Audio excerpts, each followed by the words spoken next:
Middle ഈസ്റ്റിൽ എവിടെയെല്ലാമാണോ അമേരിക്കയുടെ bases ഉണ്ടായിരുന്നത് അവിടങ്ങളിലെല്ലാം ഇറാൻ ആക്രമിച്ചു. എന്നാൽ ആ മിസൈലുകളെ എല്ലാം അമേരിക്ക തടയുകയും ചെയ്തു. ഇപ്പോൾ എല്ലാം നോർമലായി മാറിയിട്ടുണ്ട്, സാധാരണ നിലയിലേക്ക് തിരിച്ചെത്തിയിരിക്കുകയാണ്. ഇവിടെ ഈ സാധാരണ നിലയിൽ തിരിച്ചെത്തി എന്ന് പറഞ്ഞതിനും അടുത്ത മിഡിൽ ഈസ്റ്റിൽ യാതൊരു പ്രശ്നവും വരുന്നില്ല എന്ന് പറയുന്നതിനും ചില ബന്ധമുണ്ട്. അതാണ് മാച്ച് ഫിക്സിംഗ്. സാധാരണ ഈ മാച്ച് ഫിക്സിംഗ് എന്നത് ക്രിക്കറ്റ് അല്ലെങ്കിൽ മറ്റേതെങ്കിലും കളികളിലായിരിക്കും ഉണ്ടാവുക. യുദ്ധകളത്തിൽ ലോക രാഷ്ട്രീയത്തിൽ ഒരു മാച്ച് ഫിക്സിംഗ് ഉണ്ടാകുമോ എന്ന് ചോദിച്ചാൽ ഉണ്ടാകും. അതിന് നിരവധി കാരണങ്ങളുമുണ്ട്. ഈ വീഡിയോയിലൂടെ അവയെല്ലാം വിശദമായി അറിയാം.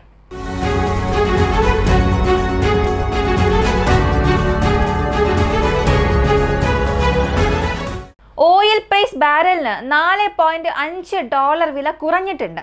സാധാരണ ബാരലിന് കൂടുകയല്ലേ വേണ്ടത്, അതും മിഡിൽ ഈസ്റ്റിൽ പ്രശ്നങ്ങൾ സംഭവിക്കുമ്പോൾ കൂടുകയല്ലേ ചെയ്യുക. സ്ട്രേറ്റ് ഹോമസ് എല്ലാം ഓക്കെ ആയോ എന്ന് ചോദിച്ചാൽ എല്ലാം സാധാരണ നിലയിലേക്ക് തിരികെ എത്തി എന്നാണ് പറയുന്നത്. അപ്പോൾ അസംസ്കൃത എണ്ണയുടെ വില കുറയുക തന്നെ ചെയ്യും. $4.5 വില കുറഞ്ഞിട്ടുണ്ട്. ഇനി ഡോ എടുക്കുകയാണെങ്കിൽ 306 പോയിന്റ് ഉയർന്നിട്ടുണ്ട്. നോക്കുകയാണെങ്കിൽ 173 പോയിന്റ് ഉയർന്നിട്ടുണ്ട്. ഗോൾഡ് വീണ്ടും ഉയരാൻ തുടങ്ങിയിട്ടുണ്ട്. ബിറ്റ് കോയിന്റെ വില നോക്കിയാൽ ഇന്നലെ ഏകദേശം ഒരു $100 താഴെയായിരുന്നു. എന്നാൽ ഇപ്പോൾ അത് $103 മുകളിലേക്ക് ഉയർന്നിട്ടുണ്ട്. അപ്പോൾ മുഴുവൻ മാർക്കറ്റ്, അമേരിക്കൻ മാർക്കറ്റ് നോക്കുകയാണെങ്കിൽ 180 പോയിന്റ് വർദ്ധിച്ചിട്ടുണ്ട്. അതുമാത്രമല്ല, വീണ്ടും എല്ലാം പോസിറ്റീവ് സൈഡിലേക്ക് മാറുകയാണ് എന്നും പറയുന്നു. ഇവയെല്ലാം ഇപ്പോൾ വന്നിരിക്കുന്ന വാർത്തകളാണ്. സത്യത്തിൽ ഇതെല്ലാം കേൾക്കുമ്പോൾ ഇന്നലെ വരെയും ഒരു യുദ്ധമാണോ സംഭവിച്ചത് എന്നുപോലും നമുക്ക് സംശയം തോന്നിപ്പോകും. അപ്പോൾ ഖത്തർ ഒരു വലിയ ആപത്തിലാണ് എന്ന് അമേരിക്ക പറഞ്ഞു, UK പറഞ്ഞു. ഖത്തർ മാത്രമല്ല, യുണൈറ്റഡ് അറബ് എമിറേറ്റ്സ് ആയിക്കോട്ടെ, സൗദി അറേബ്യ, വീണ്ടും പല രാജ്യങ്ങൾ അവരുടെ എയർ സ്പേസ് ഞങ്ങൾ അടയ്ക്കുമെന്നൊക്കെ പറഞ്ഞു. അങ്ങനെ അടച്ചതിന് ശേഷം അവിടെയുള്ള ജനങ്ങളെല്ലാം സുരക്ഷയോടുകൂടി ആയിരിക്കണം. ഇന്ത്യയുടെ മിനിസ്ട്രി ഓഫ് എക്സ്റ്റേണൽ അഫയേഴ്സും പറഞ്ഞിരുന്നു, നിങ്ങൾ ഷെൽട്ടറിലേക്ക് പോകണം, അവിടെ പ്രശ്നങ്ങളുണ്ട്, സേഫ് ആയിരിക്കുക എന്നൊക്കെ. അങ്ങനെ പറഞ്ഞതുപോലെ തന്നെ ഖത്തറിലേക്ക് മിസൈൽസും വരുന്നു. ഒരു 6-7 മിസൈൽസ് വന്നിട്ടുണ്ട്. ഈ 7 മിസൈലുകളെയും ഖത്തറിലുള്ള എയർ ഡിഫൻസ് സിസ്റ്റംസ് എല്ലാം നശിപ്പിക്കുന്നു. അടുത്ത് നേരെ ബഹ്റൈൻ. അവിടെ ഒരേ ഒരു മിസൈൽ മാത്രം പോയതായി പറയപ്പെടുന്നു. ഇറാഖിൽ ഒന്നും തന്നെ സംഭവിച്ചില്ല. ഈ ബഹ്റൈനിൽ ഒരു മിസൈൽ വന്നു എന്നുള്ളതിന് വിവരമൊന്നുമില്ല. പക്ഷേ ചെറിയൊരു വിവരം വന്നിട്ടുണ്ട്. സത്യമാണോ കള്ളമാണോ എന്ന് പോലും അറിയില്ല. ഇറാഖിൽ അമേരിക്കയുടെ ആർമി ബേസസ് ഉണ്ടായിരുന്നു. അതിന് നേരെ ചില ഡ്രോണുകൾ മാത്രം വന്നു. അവയും വളരെ എളുപ്പത്തിൽ വെടിവെച്ച് വീഴ്ത്തുകയും ചെയ്തു. ഇത്രയും ആക്രമണങ്ങൾ നടത്തി ഞങ്ങളുടെ ആക്രമണങ്ങളെല്ലാം അവസാനിപ്പിക്കുകയാണ് എന്ന് ഇറാൻ ഒരു അറിയിപ്പ് നൽകി. ഇറാൻ അറിയിച്ച അല്പസമയത്തിൽ തന്നെ ഖത്തറും അറിയിക്കുന്നു, ഞങ്ങളുടെ രാജ്യത്തിൽ ഇറാൻ വലിയൊരു ആക്രമണം നടത്തി. ഇതിനെതിരെ ഒരു ആക്രമണം നൽകാൻ ഞങ്ങളുടെ പക്കൽ പൂർണ്ണമായും അധികാരവും അവകാശവും ഉണ്ട്, ഞങ്ങൾക്കതിൻ്റെ കഴിവുണ്ട്. നിങ്ങളൊന്ന് ചിന്തിച്ചു നോക്കുക, ഇത്രയും ദിവസം ഇറാനിൽ അമേരിക്ക വലിയ രീതിയിൽ അല്ലെങ്കിൽ ഇസ്രായേൽ വലിയ രീതിയിൽ അറ്റാക്ക് ചെയ്തുകൊണ്ടിരുന്നു. അതിൽ ഇറാന്റെ 20 വർഷത്തെ സ്വപ്നമായിരുന്നു തകർന്നത്. മിഡിൽ ഈസ്റ്റിൽ തന്നെ ഇറാന്റെ പക്കലാണ് അണുവായുധം വരാൻ പോകുന്നു എന്നൊക്കെ പറഞ്ഞുകൊണ്ടിരുന്ന സമയത്ത് പെട്ടെന്ന് അകത്തേക്ക് കടന്ന അമേരിക്ക ഇസ്രായേലുമായി ഒരുമിച്ച് ചേർന്ന് യുദ്ധത്തിലേക്ക് വരുമെന്ന് പറഞ്ഞു. പക്ഷെ അവർക്ക് വരേണ്ട ആവശ്യമേ ഇല്ല. എന്നാലും വരുമെന്നൊക്കെ പറഞ്ഞ് B-2 ബോംബേഴ്സ് അയച്ചു. 12,000 കിലോമീറ്റർ യാത്ര ചെയ്ത് 37 മണിക്കൂറാണ്. അതും പ്രധാനമായി 25 മിനിറ്റോളം ഇറാനിലെ ന്യൂക്ലിയർ ഫെസിലിറ്റിയിൽ തന്നെ ആക്രമണം നടത്തി. എന്നിട്ട് ഈ B-2 ബോംബേഴ്സ് എല്ലാം സ്വന്തം ബേസിലേക്ക് തിരികെ വരികയും ചെയ്തു. ഈ സമയത്ത് ഇറാനിൽ ആക്രമണം നടത്തി, മനുഷ്യത്വരഹിതമായി പ്രവർത്തനം ചെയ്തു, ഇന്റർനാഷണൽ ലോ ലംഘിച്ചു എന്ന് സൗദി അറേബ്യ, ഖത്തർ ഉൾപ്പെടെ പല രാജ്യങ്ങളെല്ലാം പറഞ്ഞു. ഇറാനിൽ നിങ്ങൾ ആവശ്യമില്ലാതെയാണ് ആക്രമണം നടത്തിയത് എന്ന്. എന്നാൽ ഇങ്ങനെ പറഞ്ഞവരുടെ സ്റ്റേറ്റ്മെന്റ്സ് എല്ലാം ഇപ്പൊ തെറ്റായി മാറിയിട്ടുണ്ട്. തെറ്റായി മാറണമെന്നുണ്ടെങ്കിൽ എന്തായിരിക്കണം സംഭവിക്കേണ്ടത്? ഇറാനെതിരെ ഈ രാജ്യങ്ങളെല്ലാം ഇനി തിരിയേണ്ടി വരും.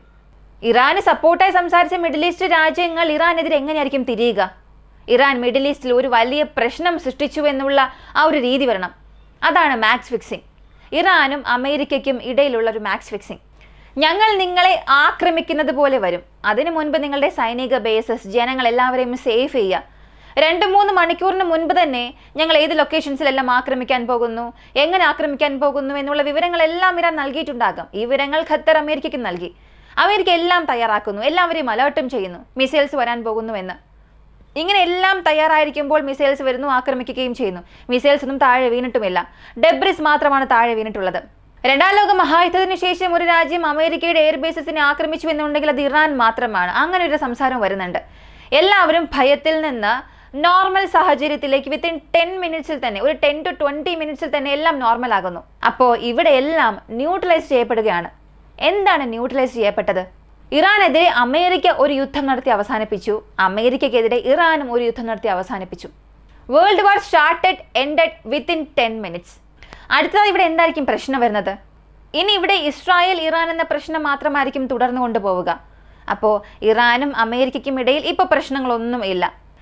ഇറാനും മിഡിൽ ഈസ്റ്റ് രാജ്യങ്ങൾക്കും യാതൊരു പ്രശ്നവും ഇല്ല എന്ന രീതിയിൽ തന്നെ ഇത് മുന്നോട്ട് പോകും. ഇങ്ങനെ മൂവ് ആകുന്നത് കൊണ്ട് അടുത്ത് എന്തായിരിക്കും സംഭവിക്കുക? നമ്മൾ ചിന്തിച്ചതുപോലെ റെജീം ചേഞ്ച് മാത്രമായിരിക്കും അവിടെ സംഭവിക്കാൻ പോകുന്നത്. റെജീം ചേഞ്ച് എന്ന് പറഞ്ഞാൽ നെതന്യാഹു അയത്തുള്ള ഖമേനി ഇനി വേണ്ട എന്ന് പറഞ്ഞുകൊണ്ടിരിക്കുന്നല്ലോ, അതായിരിക്കും ഇനി ഇസ്രായേൽ ഫോക്കസ് ചെയ്യാൻ പോകുന്നത്. അത് ഫോക്കസ് ചെയ്തായിരിക്കും ഇസ്രായേലിന് ചെറിയ ചെറിയ ആക്രമണങ്ങളെല്ലാം നടത്താൻ പോകുന്നത്. അതും തുടർച്ചയായ ആക്രമണം ഇസ്രായേലിന്റെ ഭാഗത്തു നിന്ന് വന്നുകൊണ്ടേയിരിക്കും. അപ്പോൾ ഇറാനെ കൊണ്ട് ഇനി തിരിച്ചൊരു ആക്രമണം നടത്താൻ കഴിയില്ല എന്ന് ചോദിച്ചാൽ അറബ് രാജ്യങ്ങളുടെ പിന്തുണ ഇല്ലാതെ ഇറാനെ കൊണ്ടൊന്നും ചെയ്യാൻ സാധിക്കില്ല. പക്ഷേ ഇപ്പോൾ അറബ് രാജ്യങ്ങൾ പിന്തുണയ്ക്കുമോ എന്ന് ചോദിച്ചാൽ അറബ് രാജ്യങ്ങൾക്കെതിരെ തന്നെയാണല്ലോ ഇപ്പോൾ ഇറാൻ ആക്രമിച്ചത്. എത്ര വലിയ ആക്രമണമാണ് നടത്തിയത്. ബഹ്റൈൻ, ഖത്തർ എല്ലാവരും ആ സമയത്ത് അലറി നിലവിളിച്ചു. ഇപ്പോൾ അങ്ങനെ ഒരു സാഹചര്യമായതുകൊണ്ട് അറബ് രാജ്യങ്ങൾ പിന്തുണയ്ക്കാനും തീർച്ചയായും വരില്ല. ഇനി ഇറാന് സപ്പോർട്ടായി റഷ്യ വരുമോ എന്ന് ചോദിച്ചാൽ എന്തിൻ്റെ അടിസ്ഥാനത്തിലായിരിക്കും റഷ്യ വരിക? അമേരിക്ക നിങ്ങളെ ആക്രമിച്ചു, നിങ്ങൾ അമേരിക്ക ആക്രമിച്ചു എന്ന് നിങ്ങൾ തന്നെ പറയുന്നുമുണ്ട്. ഇതിനുശേഷം റഷ്യ വന്ന് യുദ്ധത്തെ വലുതാക്കണമോ എന്നുള്ളൊരു ചോദ്യമായിരിക്കും അവിടെ വരിക. ഇതേ ചോദ്യമായിരിക്കും അമേരിക്കയ്ക്കും റഷ്യയ്ക്കും ഇടയിൽ വരുന്ന ഒരു സംസാരം. ചൈന വളരെ നിശബ്ദമായിരിക്കുന്നു. ഇറാനെ ഉപേക്ഷിച്ചതുപോലെയാണ് ചൈനയുടെ ഈ ഒരു രീതി. എന്നാൽ ഈ യുദ്ധം കാരണം വലിയ രീതിയിൽ ബാധിക്കപ്പെടാൻ പോകുന്നത് ചൈന മാത്രമായിരിക്കും. കാരണം അവരുടെ ഓയിൽ അവസാനിച്ചാൽ അവരുടെ ആ റെയിൽ നെറ്റ്വർക്ക്, ഇനി ചൈന പാകിസ്ഥാൻ എക്കണോമിക് കോറിഡോർ, പാകിസ്ഥാനും ചൈനയ്ക്കും ഇടയിൽ പ്രശ്നം വന്നാൽ പോലും എല്ലാ കാര്യങ്ങളിലും ബാധിക്കപ്പെടുന്നത് ചൈന മാത്രമായിരിക്കും. അത്തരം ചൈന ഇവിടെ ഒന്നും തന്നെ സംഭവിക്കില്ല, ഇസ്രായേൽ ഇറാന്റെ അണുവായുധം നശിപ്പിച്ച് അങ്ങനെ തിരികെ പോയിക്കൊണ്ടിരിക്കും എന്നുള്ളതൊക്കെ സ്ട്രോങ് ആയി വിശ്വസിക്കുന്നുണ്ട് ചൈന. സത്യത്തിൽ ഇറാൻ ജയിക്കാൻ യാതൊരു സാധ്യതയുമില്ല. കാരണം ഇറാന്റെ സൗഹൃദ രാജ്യങ്ങൾ എന്ന് പറയേണ്ട അറബ് രാജ്യങ്ങൾ, ഇസ്ലാമിക് രാജ്യങ്ങൾ ഒന്നും തന്നെ ഇല്ല. ഇറാൻ അവിടെ ഒറ്റയ്ക്ക് നിൽക്കുകയാണ്. അതാണ് അവരുടെ ഒരു വിധി. ഇറാൻ ഒറ്റയ്ക്ക് നിന്ന് എത്രത്തോളം ചെയ്യാൻ കഴിയുമോ അത്രത്തോളമൊക്കെ ചെയ്തു. ഇനി ഇറാനെ കൊണ്ടൊന്നും ചെയ്യാൻ സാധിക്കില്ല. ഇറാന്റെ എൻറിച്ച്ഡ് യുറേനിയം അത് എവിടെ എന്നുള്ളൊരു ചോദ്യം മാത്രമാണ് ഇപ്പോൾ അവശേഷിക്കുന്നത്. അപ്പോൾ ഇറാന്റെ എൻറിച്ച്ഡ് യുറേനിയം എവിടെ പോയി എന്നുള്ളത് അതും ഒരു മാച്ച് ഫിക്സിംഗ് ആയിരിക്കും എന്നുള്ള രീതിയിലുള്ള തോട്ടും ഇപ്പോൾ ഉണ്ട്. അതെന്തുകൊണ്ടാണെന്നുള്ളതും പറയാം. ഫോഡോ ന്യൂക്ലിയർ ഫെസിലിറ്റിയെ 1 വർഷമായി ഞങ്ങൾ നിരീക്ഷിച്ചു കൊണ്ടിരിക്കുകയാണ്. 60%, 65% അവർ ഈ യുറേനിയം എൻറിച്ച് ചെയ്തു എന്നുകൊണ്ടൊക്കെ അമേരിക്കയും ഇസ്രായേലും പറഞ്ഞുകൊണ്ടേയിരുന്നു. എന്നിട്ട് അവിടെ ഒരു ആക്രമണം നടത്തുകയും ചെയ്തു.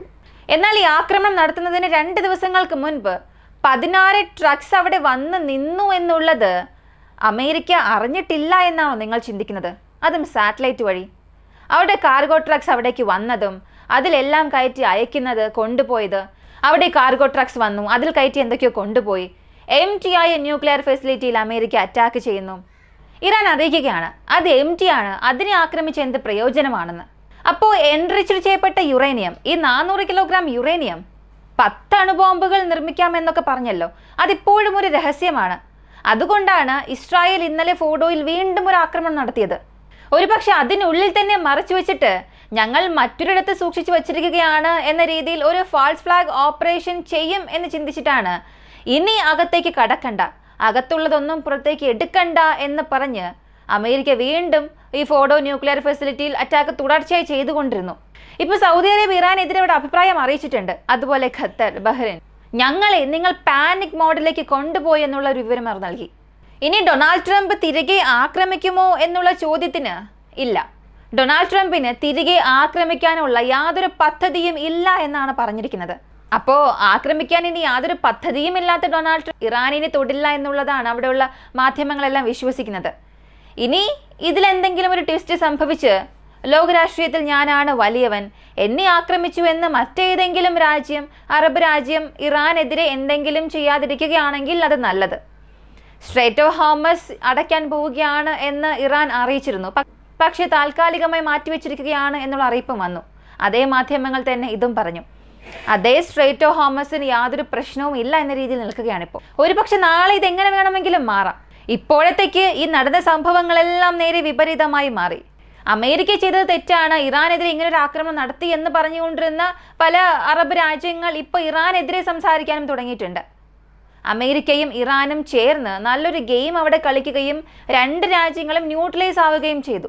ഞാൻ നിങ്ങളെ ആക്രമിച്ചു, നിങ്ങൾ എന്നെയും ആക്രമിച്ചു. ഈ ഒരു രീതിയിൽ ന്യൂട്രലൈസ് ആയി. ഇപ്പോൾ ഇസ്രായേൽ ഇറാനുള്ളിൽ ഏതൊക്കെ പ്രദേശങ്ങളെയാണോ ആക്രമിക്കാൻ കഴിയുക അതെല്ലാം ആക്രമിച്ചു കൊണ്ടിരിക്കുകയാണ്. അപ്പോൾ ഇതിൽ വിജയി ആരാണെന്ന് ചോദിച്ചാൽ ഇസ്രായേൽ തന്നെയാണ്. അവർ വിചാരിച്ചതെല്ലാം അവർ നേടിയെടുത്തു. ഒരു ലോകരാജ്യം പോലും ഇസ്രായേലിനെതിരെ തിരിഞ്ഞിട്ടേ ഇല്ല. ഞാൻ ഈ പറഞ്ഞതുപോലെ ഉത്തര കൊറിയ, റഷ്യ, ആരും ഇനി തിരിയാനുള്ള സാധ്യതയും ഇല്ല. ആ ഒരു രീതിയിലേക്ക് കാര്യങ്ങളെല്ലാം സീൽ ചെയ്ത് വെച്ചിട്ടുണ്ട്. ഇസ്രായേൽ എന്താണ് ചിന്തിച്ചത്? അണുവായുധം, അവിടെയുള്ള എൻറിച്ച്ഡ് യുറേനിയം, അവർ ചെയ്യുന്ന ചാരപ്രവർത്തികൾ, IRGCയുടെ കമാൻഡ് ഓഫീസ്, അതുപോലെ അവരുടെ പ്രധാനപ്പെട്ട വ്യോമസേന, കപ്പൽസേന, എയർബേസസ്, അവരുടെ തുറമുഖം, ഇവയെല്ലാം പൂർണ്ണമായി കണക്ക് കൂട്ടിവെച്ചെല്ലാം അവസാനിപ്പിച്ചു. ഈ 10 ദിവസത്തിൽ ഓരോ ദിവസവും എന്തൊക്കെ അറ്റാക്ക് ചെയ്യണമെന്നുള്ളത് ലിസ്റ്റ് ഔട്ട് ചെയ്താണ് ആക്രമിച്ചത്. ഇറാന് സപ്പോർട്ട് ഉണ്ട് എന്നുള്ള രീതിയിൽ സോഷ്യൽ മീഡിയയിൽ പല കാര്യങ്ങൾ വരുന്നുണ്ട്. പക്ഷേ ഇറാൻ അവിടെ യാതൊരു സപ്പോർട്ടും ഇല്ലാത്തത് കൊണ്ട് അവിടെ വലിയ രീതിയിലൊന്നും ചെയ്യാനേ സാധിച്ചില്ല. ഇറാൻ പ്രോക്സിസിന്റെ രാജാവാണ്, പേർഷ്യൻ രാജ്യത്തിന്റെ വലിയൊരു രാജാവാണ് എന്നൊക്കെ പറഞ്ഞുകൊണ്ടിരുന്നു. ഇറാന് സത്യത്തിൽ ഈ പ്രോക്സികൾ ഉണ്ടായിരുന്നെങ്കിൽ ഇന്ന് ഹിസ്ബുള്ള, ഹമാസ്, ഹൂത്തീസ് ഇവരെല്ലാം എന്ത് ചെയ്യുകയായിരുന്നു എന്നുള്ളൊരു ചോദ്യം ഉണ്ടാകുമായിരുന്നു. ഇനി ഇറാൻ അത്രത്തോളം സ്ട്രോങ് അല്ലേ? അല്ലെങ്കിൽ ഇസ്രായേൽ അത്രത്തോളം സ്ട്രോങ് ആയി നിൽക്കുകയാണോ? ഈ രണ്ടിലേതെങ്കിലും ഒന്ന് മാത്രമാണ് സത്യം. ഒന്നുകിൽ ഇറാൻ അവിടെ വീക്കാണ്, അല്ലെങ്കിൽ ഇസ്രായേൽ വളരെ സ്ട്രോങ് ആണ്. ഹമാസ്, ഹിസ്ബുള്ള, ഹൂത്തികൾ എല്ലാവരും ഇപ്പോൾ മാറി നിൽക്കുകയാണ്. ഹൂത്തികൾ ഇതിനകം പറഞ്ഞിരുന്നു റെഡ് സീ വഴി ഏതൊരു കപ്പലും പോകില്ല എന്ന്. എന്നാൽ അതിനുശേഷം ഹൂത്തികളുടെ ഒരു അറിയിപ്പ് പോലും വന്നിട്ടില്ല.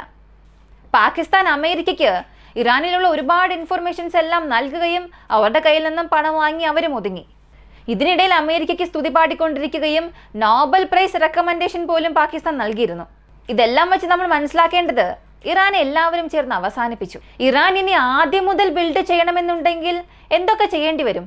എത്രയേറെ ന്യൂക്ലിയർ സയന്റിസ്റ്റാണ് നഷ്ടപ്പെടുത്തിയത്, എത്രയേറെ ബേസസ്, എത്രയേറെ ഇൻഫ്രാസ്ട്രക്ചർ, എത്ര രഹസ്യങ്ങളാണ്. ഇതെല്ലാം പുറത്തു വന്നു.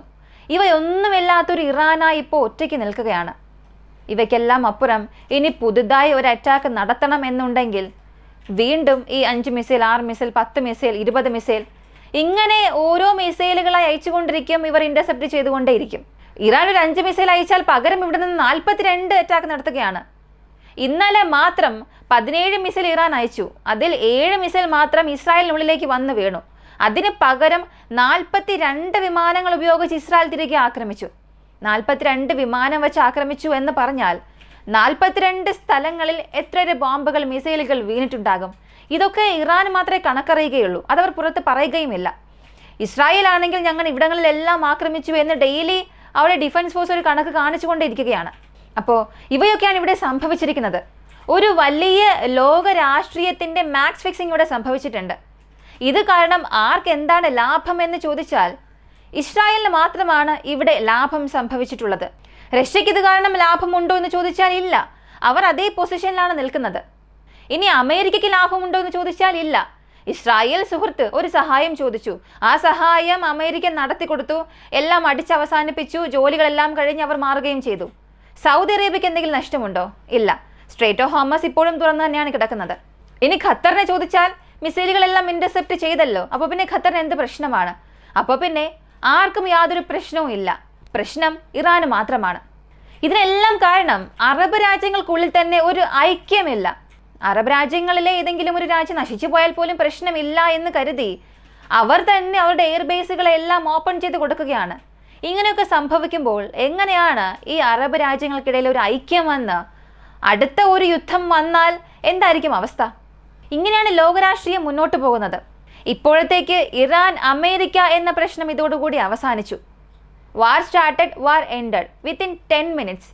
എല്ലാം അവസാനിച്ചു. പക്ഷേ ഇസ്രായേൽ ഇറാൻ യുദ്ധം ഇപ്പോഴും തുടരുകയാണ്. അത് എത്ര ദിവസത്തേക്ക് തുടരും എന്ന് നമുക്കറിയില്ല. റഷ്യയോട് ഇറാൻ ഒരു സഹായം ചോദിച്ചിരുന്നു. ആ സഹായം എന്തായി എന്നുള്ളതും ഒരു വലിയ ചോദ്യം തന്നെയാണ്. ചൈനയുടെ പക്കൽ ഒന്നും തന്നെ ചോദിച്ചില്ല. ചൈനയും ഒന്നും ചെയ്തതുമില്ല. ചൈന സൈലന്റ് ആയിരുന്നു. ഉത്തര കൊറിയ ഇടയ്ക്കിടയ്ക്ക് എനിക്കും പ്രശ്നമുണ്ടെന്ന് പറഞ്ഞുകൊണ്ടിരിക്കുകയാണ്. സൗത്ത് കൊറിയ, ജപ്പാൻ, അമേരിക്ക ഈ 3 പേരും ചേർന്ന് എനിക്കെതിരെയുള്ള കാര്യങ്ങൾ ചെയ്യുന്നുവെന്ന് അവർ പറയുകയും അവരുടെ കാര്യങ്ങൾ നടത്തി കൊടുക്കുകയും ചെയ്യുന്നു.